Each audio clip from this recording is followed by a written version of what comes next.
not tolerate attacks on American troops, and neither will I. Our teammates were killed by radical militias backed by Iran and operating inside Syria and Iraq. In the aftermath of the vile Hamas terrorist assault on Israel on October 7th, terrorist groups backed by Iran and funded by Iran have tried to create even more turmoil, including the Houthis, attacking commercial shipping in the Red Sea. So this is a dangerous moment in the Middle East. We will continue to work to avoid a wider conflict in the region. But we will take all necessary actions to defend the United States, our interests, and our people. And we will respond when we choose, where we choose, and how we choose.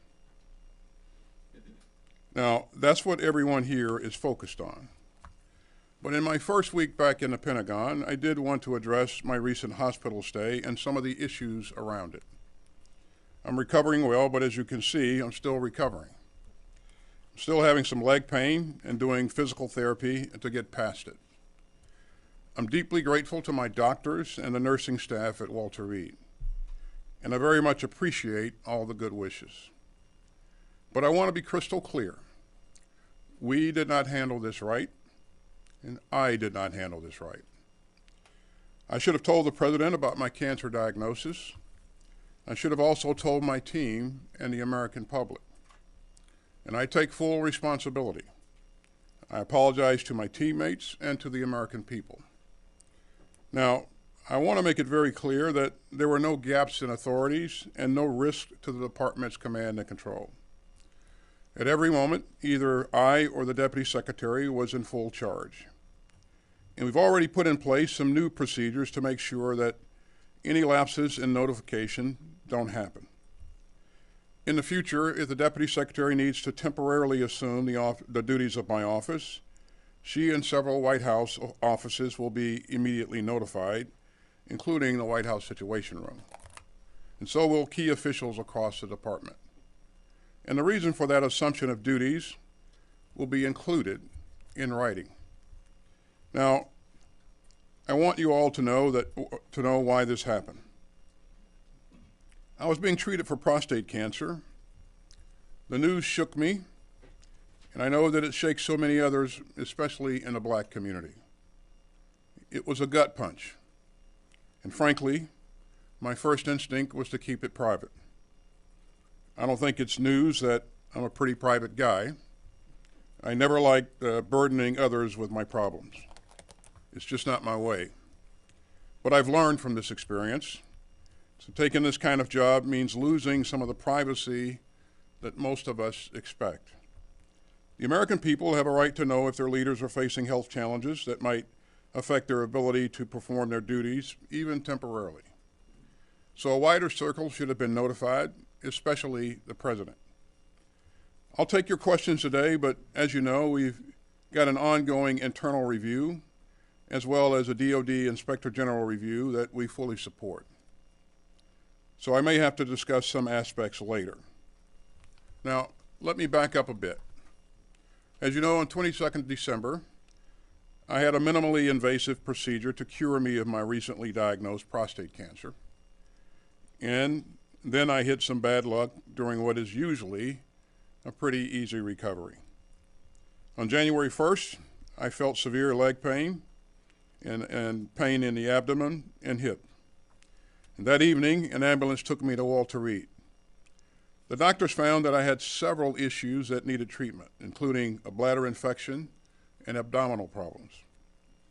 On January 2nd, I was also experiencing fever and chills and shallow breathing.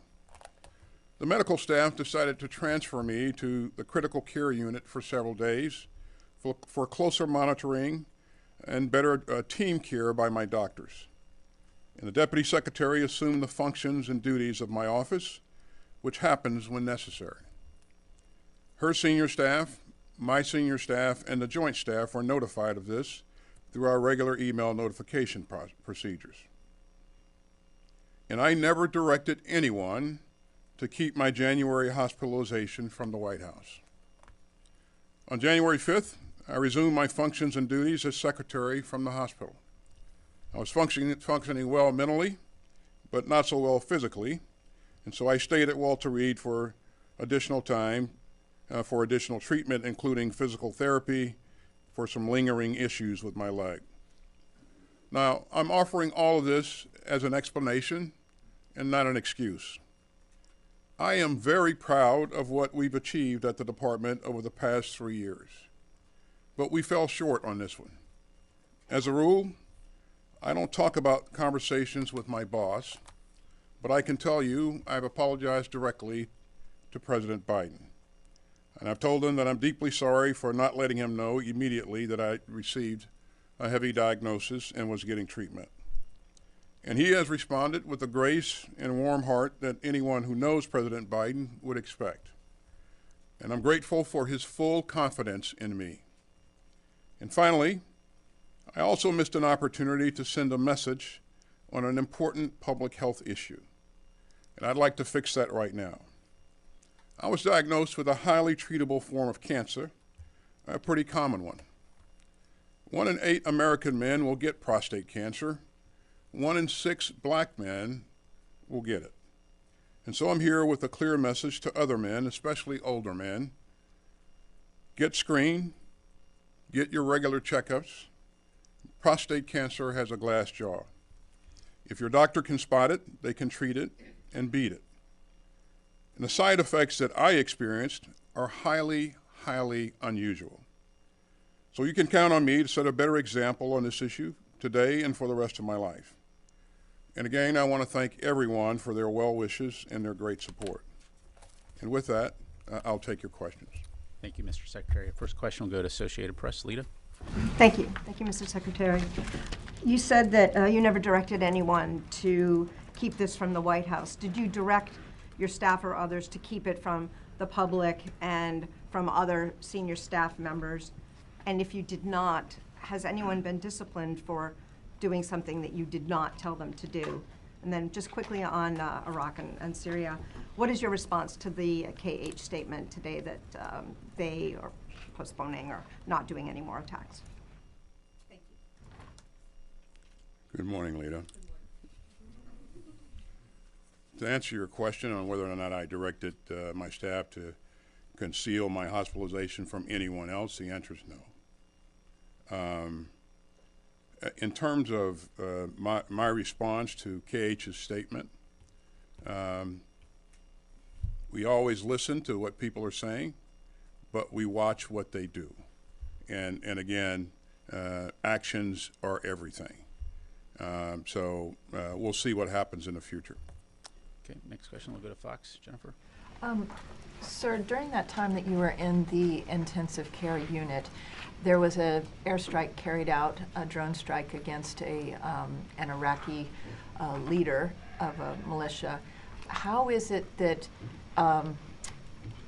do you regret that the authorities were not clear at that point, and what can you explain about what was going through your mind at that time?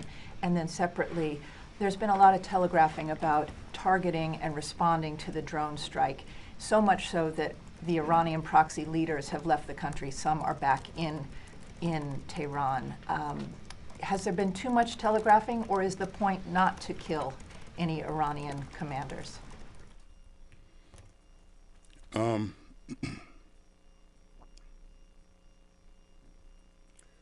Regarding the strike on the 8th, Jen, that strike was planned, and I had made recommendations to the president on actions that we should carry out, and President made a decision, and based upon that decision, authorities were pushed down to the Central Command commander. And as you know, a strike like that, you can't pick the precise time when that strike is going to take place. You want to minimize collateral damage. You want to make sure that you have everything right. And so the subordinate commander had the controls on that particular strike. So that I was very much involved in planning and the recommendations for that, and we knew that that would take place within a matter of days.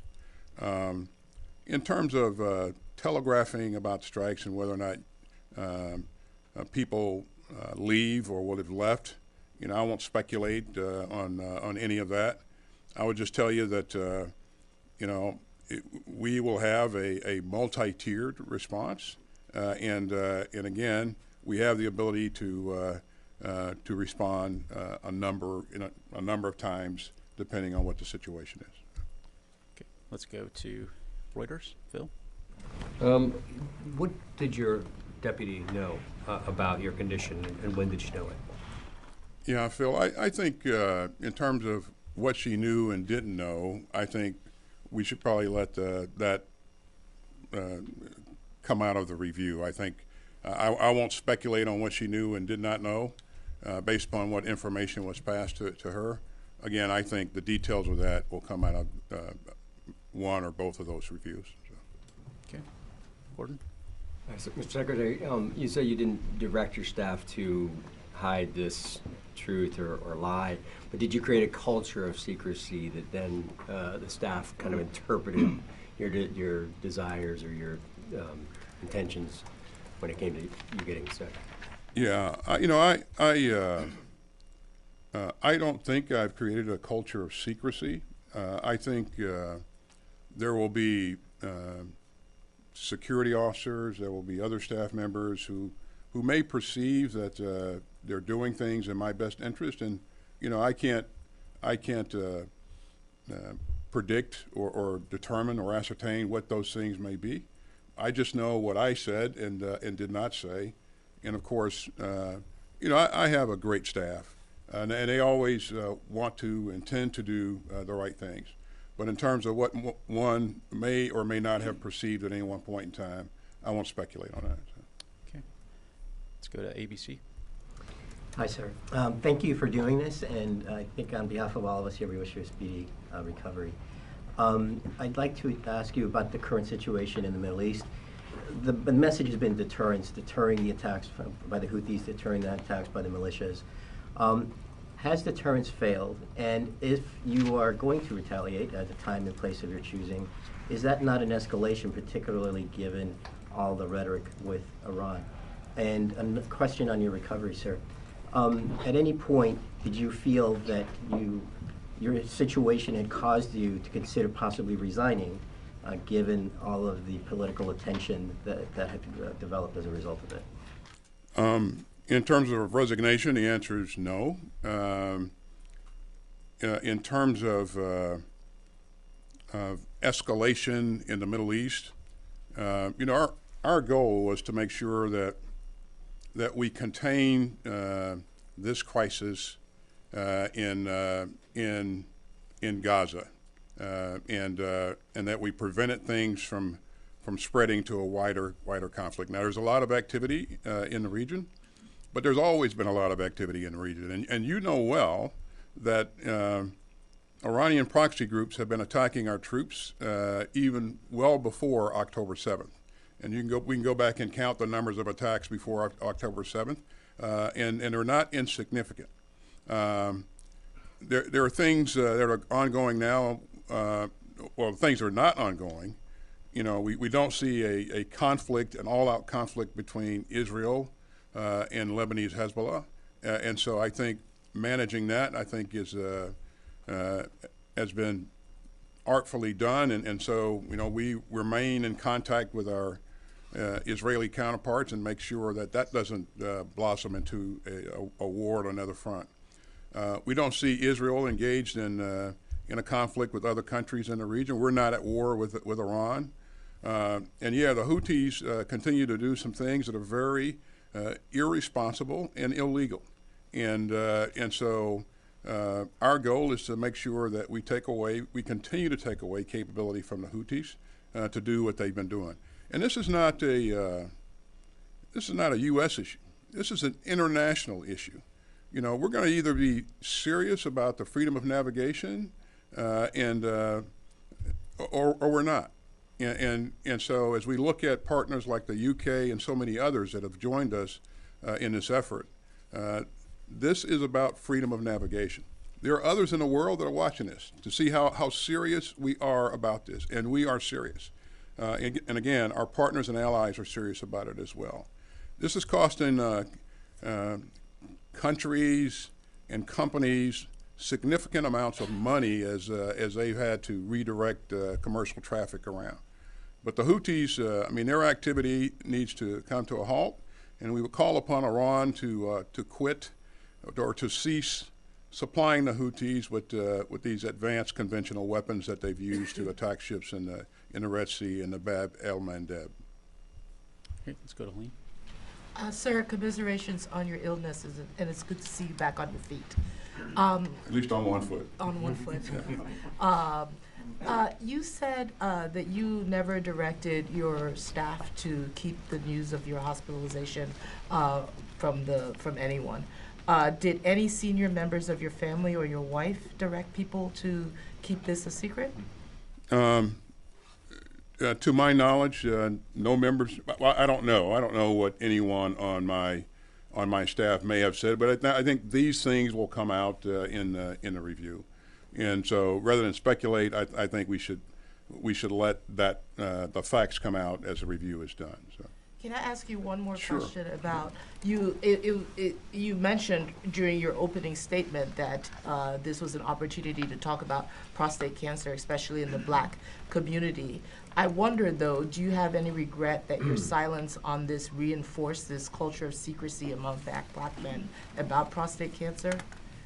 Yeah, and you mentioned that, and it's probably not an issue of secrecy as much as it's an issue of privacy. And this is a very, cancer period is very private, and there may be cancer survivors amongst us in this room right here, and I know there is at least a couple. There are at least a couple. But you know how private that is, and you know what the initial diagnosis feels like, and so among the Black community, though, it's even more a thing that people want to keep private, and again, it's more about privacy than secrecy. In my case, I should have informed my boss. I did not. That was a mistake. And again, I apologize to him for not doing so. Let's go to NPR. Mr. Secretary, you went to the hospital on December 22nd. Was your staff aware that you'd gone to the hospital? And if so, why didn't they tell the White House? You went back to the hospital on January 1st, and an aide told the dispatcher, when the ambulance arrives, no lights, no sirens. Did you direct the aide to say that? I asked my assistant to call the ambulance. I did not direct him to do anything further than just call the ambulance. And so what he said and why he said it, I think that should come out in the review as well. So. What about December 22nd when you went to the hospital the first time? Was your staff aware? And if so, why didn't they tell the White House? When I went to the hospital on December 22nd, I went in for that procedure. My duties were transferred to the deputy. That was planned, and I decided to stay in the hospital overnight. Didn't have to, decided to stay there overnight because of the anesthesia that was involved. And then the next day, later in the afternoon, early evening, we transferred authorities back. No, I'm talking about your staff. Okay, Was let's- your staff aware? And why didn't they Peter? tell the White House? Mr. Secretary, first of all, we wish you good health and thank you for taking our questions. We hope you have a quick recovery. I have two questions. I'll start with the first one on your hospitalization. You were hospitalized for days before you informed the White House or the Commander-in-Chief of your condition and your absence. Anyone else within the military chain of command would have faced reprimand or even dismissal. Why shouldn't that same standard apply to you, sir? Well, let me just say that, thanks for the question, that we didn't get this right. And as I said, I take full responsibility for the department's actions. In terms of why on the second notification was not made to the White House, that information was available. I'm not sure at this point what exactly happened, but I think details will play out as the review is conducted. So. Okay, I can follow up about the situation overseas right now and the deliberation in regards to strikes. There have been more than 160 strikes on American targets across the region, as you noted, since October. Why has the U.S. waited until American service members were killed to escalate its response? Well, as you know, we've responded a number of times and taken out, first of all, their attacks. Many of them, most of them, are going to be ineffective. And most of them we're going to defend ourselves against. Whenever we conduct a strike, we're going to hit at what we're aiming at. We're going to take away capability. We're going to do what we're desiring to do. And so this particular attack was egregious in that the attack was on the sleeping area of one of our base, and again we've Kataib Hezbollah and other elements continue to attack our troops, and again, I think at this point we should. It's time to take away even more capability than we've taken in the past. And in terms of you use the term escalation. We've not described what our response is going to be, but we look to hold the people that are responsible for this accountable. And we also look to make sure that we continue to take away capability from them as we go forward. Let's go to the next question. Washington Post, Missy. Welcome back, Mr. Secretary. First of all, the chairman of the House Armed Services Committee, one of the main oversight committees for this building, has asked if you will come testify on a specific date. Will you do that? And secondly, on the Middle East, what's your response to the criticism that the United States is sort of playing into the hands of the Houthis because the U.S. response is elevating their status? They've demonstrated an ability to withstand years of bombing in the past.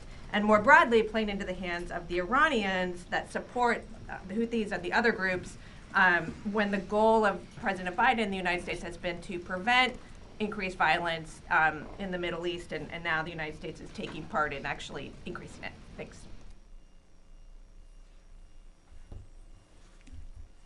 Missy, what was the first part of your question? What will you testify, as Chairman Rogers has asked?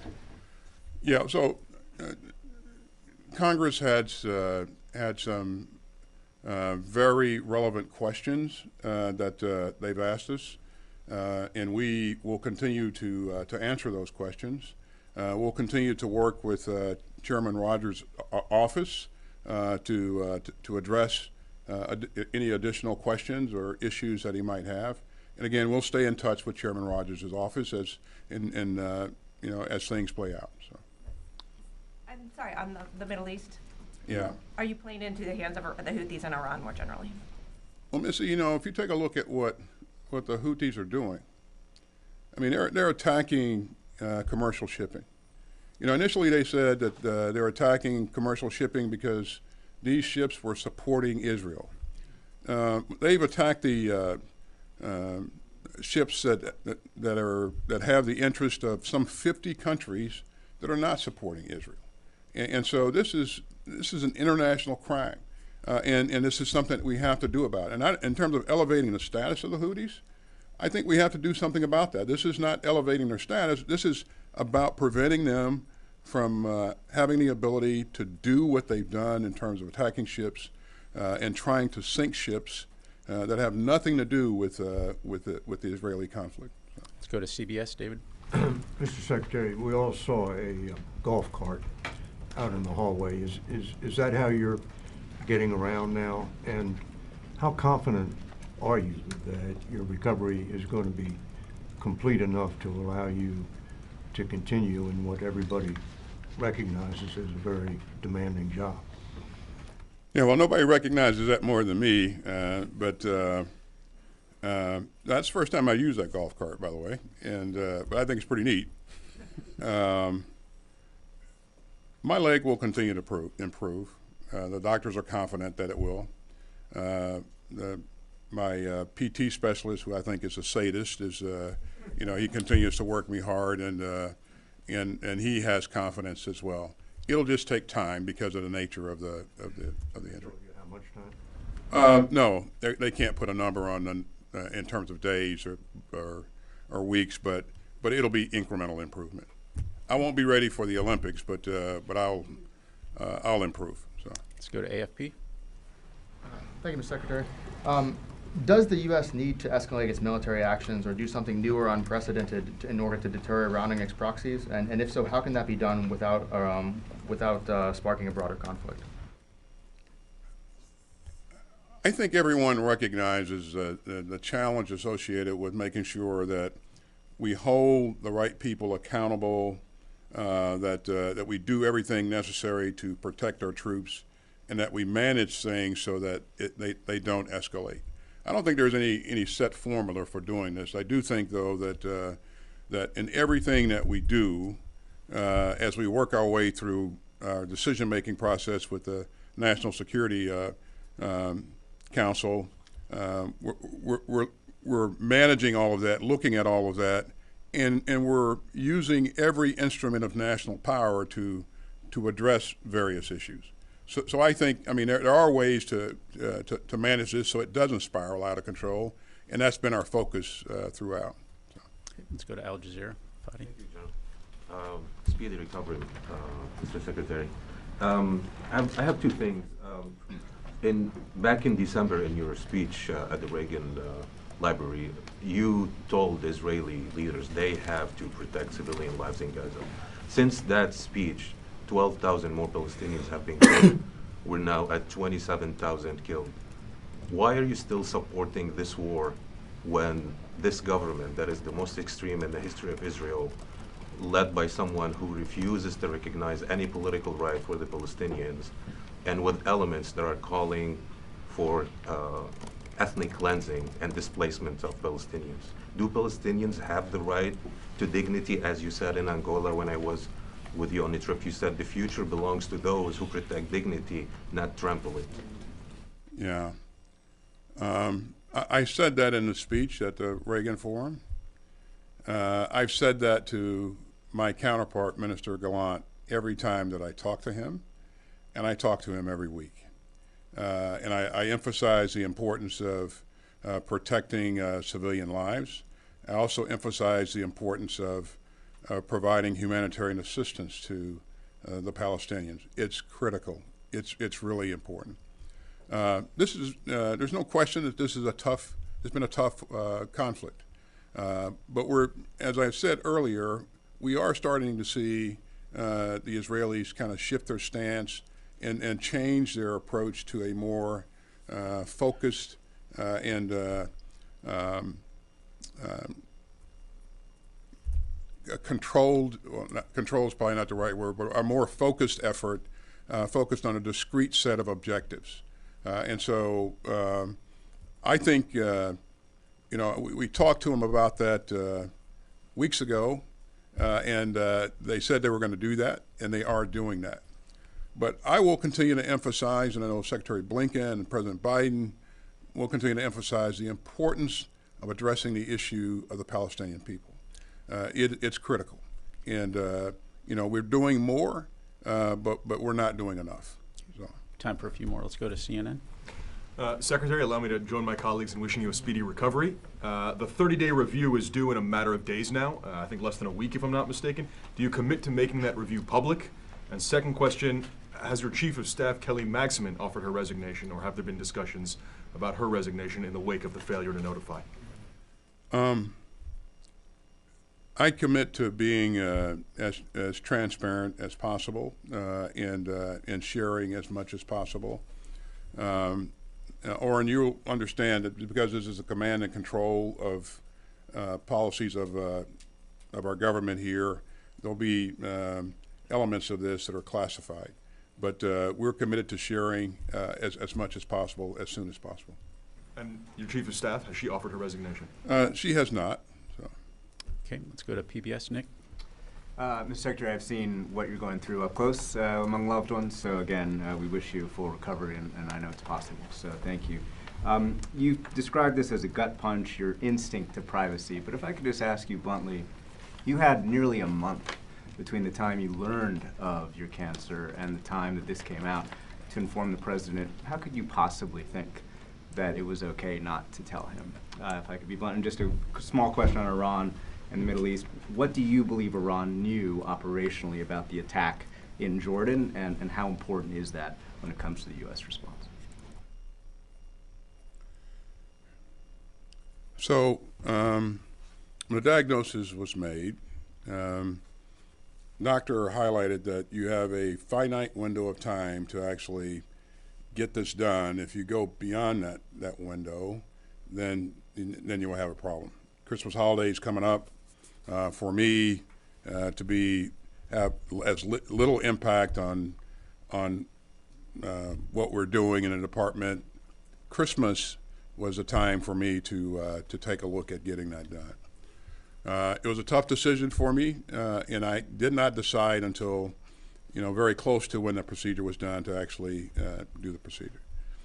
In terms of informing the president, again, I admit that was a mistake to not talk to him about that early on.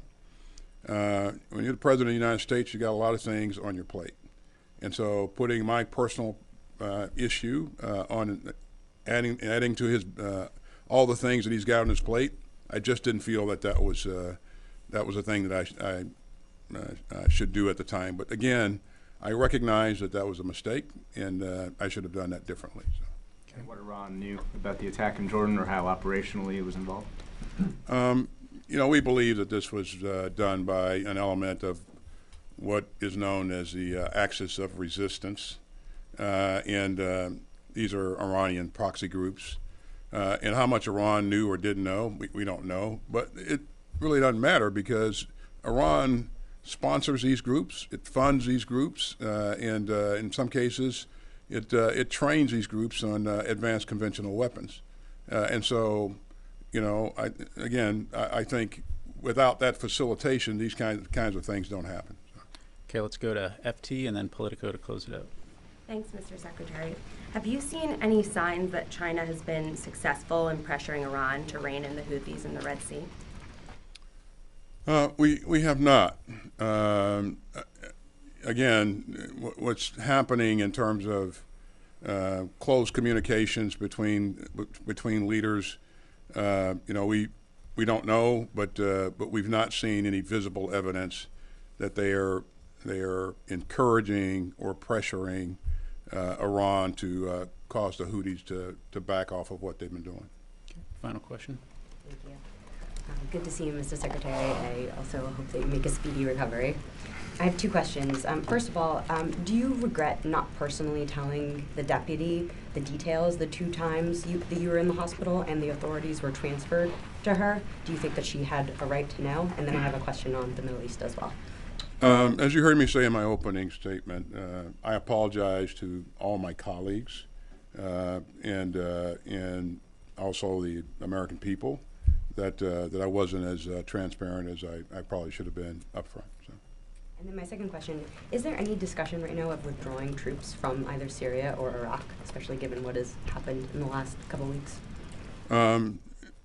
What's happened in the last couple of weeks is not driving us to consider withdrawing troops from Syria. There are ongoing discussions with the Iraqi leadership about our future footprint in Iraq, and I think that's been fairly well publicized. The High Military Commission, we've taken the first steps in conducting those meetings, and so that will play out over time.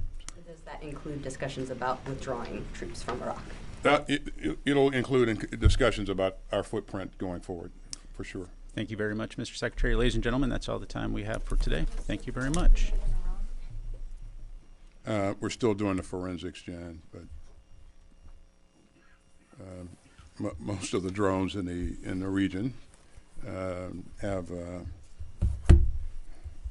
a connection with Iran. So. Mr. Secretary, why a multi-tiered response? Why not one and done, get it over with, and bring it back into our conflict?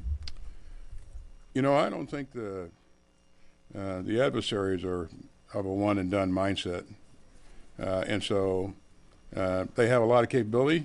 I have a lot more, and so we, as I said earlier, we're going to do what's necessary to protect our troops and our interests. So. Also, thank you very much. If it's multi-tiered, Thank you. multi-tiered, how can you say it's not an escalation?